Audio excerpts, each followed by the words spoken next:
Yeah, well, thanks for having me. Excited to be here.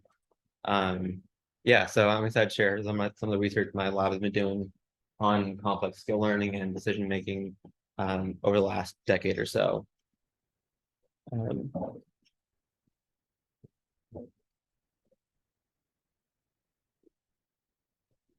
Um, to begin, my name is Rahul. I'm a senior at Pomona College in LA. I'm doing research under Gautam Agarwal, who's my principal investigator for Claremont Colleges.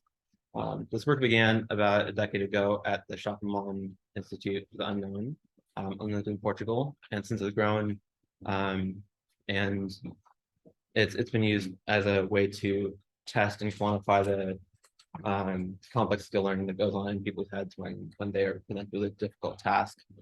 Um, our work primarily studies games because games provide an excellent environment that's isolated and has very complicated rules and a very complicated objective, or very well defined objective, which makes it a good medium for understanding all of the computation that goes on inside before a decision is made. In the past 2 decades or so, there's been a lot of research done in artificial intelligence, as I'm sure you're all aware, and reinforcement learning, and that shows that in the amount of time that humans can take to learn a game of just a few hours, it takes a reinforcement learning agent, such as a DQ network, about 400 hours just to replicate that amount, and from there it goes up, and they learn to play the game at superhuman levels. And so the difference here is that neural nets tend to take a bottom-up approach to learning, where they learn the most low-level, most basic correlations in the data before moving on to higher-level correlations and learning the entire environment. Whereas it's been proposed that humans take the opposite, where it's more of a top-down approach. We come in with theories formed, and then from there test them one at a time iteratively to determine what the best way is to move forward and how to maximize reward in a given environment. And so this evidence comes from developmental psychology and cognitive science, and it's been proven not proven, but there's a lot of evidence to prove this theory. My lab's goal is to measure the extent to which this theory makes sense in complex skill learning. And then also, if it is a good model for complex skill learning, then how do we create these landscapes in our head and then decide which function or which theory to test next? For this, we turn to psychophysics. It's a branch of psychology in which we're manipulating a state space and testing the way in which the way in which subjects respond to that change. And so it's been used to validate signal detection theory, as shown here. And it can also be used in a game like chess, for example, where there are a lot of different state spaces, and we can measure the response to a lot of different stimuli. The problem with chess, though, when we're trying to measure complex skill learning, is that there's so many different states available and so many different configurations that it's unlikely that a player will ever see the same state twice. And even between subjects, it'll be hard to test the response to a given state and come up with a valid claim. And so my lab identified this gap where you need to be able to balance experimental control to find a task that is kind of lab-based, but also doesn't quite requires more than just a few minutes to master. This random dots motion task was far too simple, and then chess becomes too complicated. And so one of the more famous tasks out there is the traveling salesman problem, which is well known in combinatorics and computer science to be algorithmically complex and difficult to model. So we decided to take this and find a more condensed version in order to limit the state space and then be able to test how people are able to come up with ways through all the quote unquote cities through time. So our final task ended up looking something like this. Intentionally looks nothing like the traveling salesman problem, just to eliminate human priors and test how people learn that process from the very beginning. So in a minute, I'm just going to play a video of our developer playing the task and demonstrating some of the ways to collect points and maximize the reward. So notice here he's tapping on the screen in order to grow the targets. And then when he's ready to collect, you swipe on it, and then you are able to collect as many points as you have already grown the targets to be. What's the detail on the left? So this subjects aren't aware of what that is. It's tough to interpret, but part of it shows points earned in this attempt.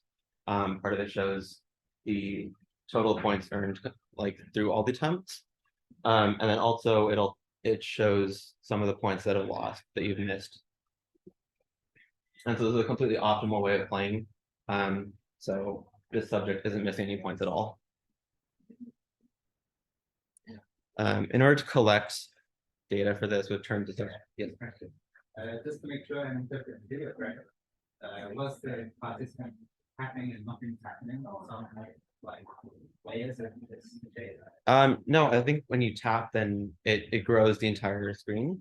Okay. So every target increases. The goal is to learn Where to tap and when to collect, essentially. Because you can only collect when you're swiping on the part of the hexagon that has the target in it. Yeah, so then we moved to social media and publishing on the App Store in order to collect as many samples as possible. And within a few years of publishing, we got over 10,000 unique players and about 3 million data points just for level 1 alone. We have 6 levels in the game, but from here on out, we're going to focus on the first one that has 1 target. And we see a lot of the phenomena that we noticed in the first level extending onto the future levels, but they're just harder to visualize. But yeah, before we even look at any of the playthroughs, this is what subjects see. They see very minimal instructions, just to tap or swipe. They don't know where or when or what the goal is from the very beginning. It's just this hexagon. And then when we plot a heat map of the very first interactions of the screen, a majority of them are focused on that one node that is different from the rest. We've got the hexagon, and then 5 of them are the same. This one's got a white bar in it. Also, interestingly, they interact with these 3 bars at the top, the points earned, points lost, and net points earned. But they decide not to interact with the one with the frowny face too often. The other one has a smiley face, and then the other one has like indicates max points. But yeah, the whole game can be represented by this Markov decision process in a hexagonal prism kind of form, where there's one initial state and then 6 states in the intermediate steps, and then 7 terminal states. So as you move on in the Markov decision process, you earn more and more points unless you keep tapping and don't swipe at all, in which case you'll miss it completely and earn 0 points. So you can imagine one of the ways to traverse this and earn maximal points to be as follows. So you choose one node and then continue tapping on it until the node grows completely, at which point you would swipe to collect. But given that these are all highly connected, there are multiple ways to go about it. For example, here's another way that would earn the same amount of points. Choosing one of the nodes, tapping on it, growing completely, and swiping. But if we unwrap this MDP, we see kind of a interesting phenomenon where in the neural nets, it kind of becomes a uniform distribution between all the states, you'll notice that it's pretty much equal the chance of going from one node to the next.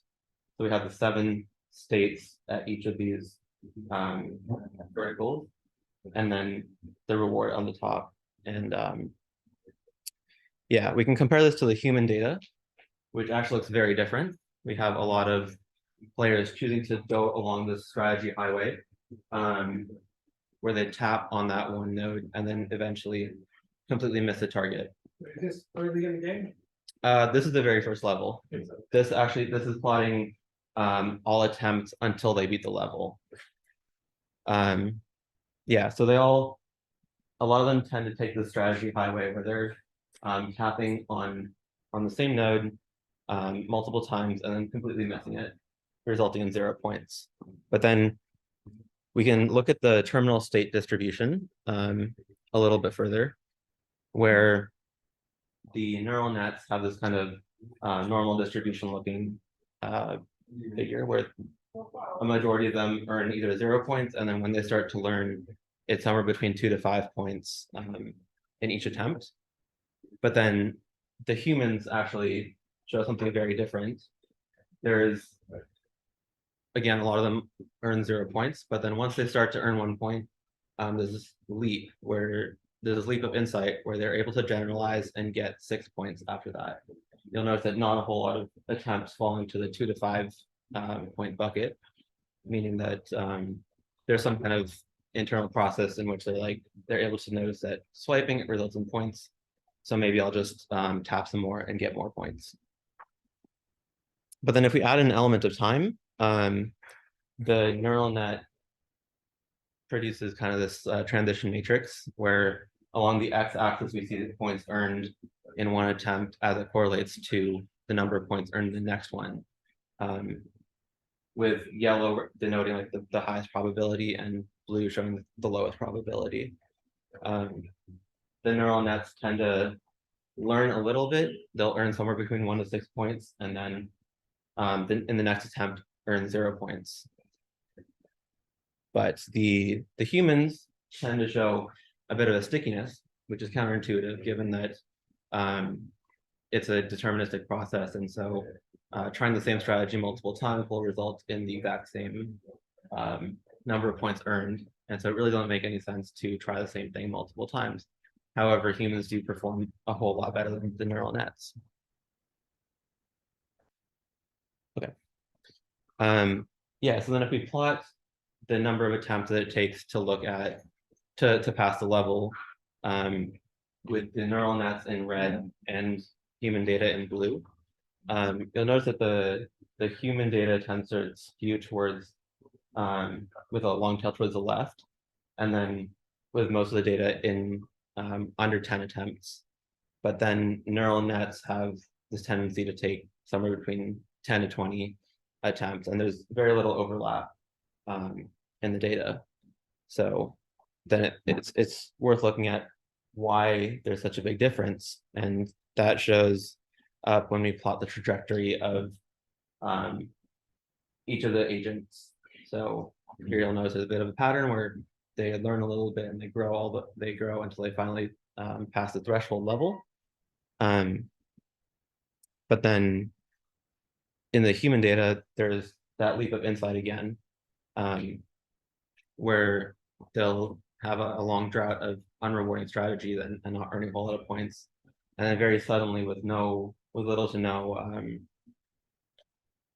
without any warning, there's essentially this leap of insight and they just earn the maximal points, far more than needed to pass the level.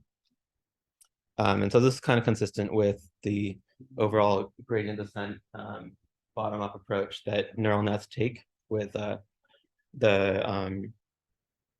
continuous lines that we see in the neural net plot. And then the top-down approach seems to be also consistent with this data, where it seems like they're trying a strategy that is effective when they have that leap of insight. But yeah, just looking at some more human data, just some actual plots.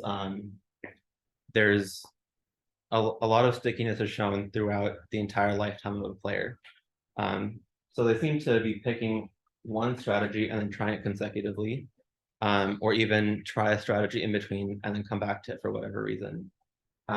This first plot shows someone trying the same strategy multiple times, and then taking a break, trying something else, and then coming back to it. So they see the reinforcement, and even though it's not optimal, and they know it's not optimal, they still feel a need to come back to it without exploring other strategies. And this shows up, within like the entire lifetime of the player, up to 30 attempts or even 60. Some players take up to 200 attempts to play, and the same phenomenon shows up. Do you have demographics? Like, can you try to adjust that by age, say? Yeah, we do have demographics. There hasn't been a whole lot of correlation, but yeah, we do have some information about the players. So yeah, just to recap, we have developed the system to quantify some intelligent learning with a task based on the traveling salesman problem. And it's shown to be consistent with the proposed theory of top-down learning. Additionally, I found that people tend to be a little picky with the strategies that they take. They're sticky in the sense that they'll try the same strategy multiple times. And then they'll also tend to have these leaps of insight where after not earning a lot of points for many attempts, they'll eventually just reach an attempt their strategy works. In terms of future directions, we still have yet to find a probabilistic model that accurately fits the data and shows all aspects of the player behavior. And then, as you were mentioning, we can also look at some other measures of the players to determine if there are any other correlations between success and more physical features. Thank you.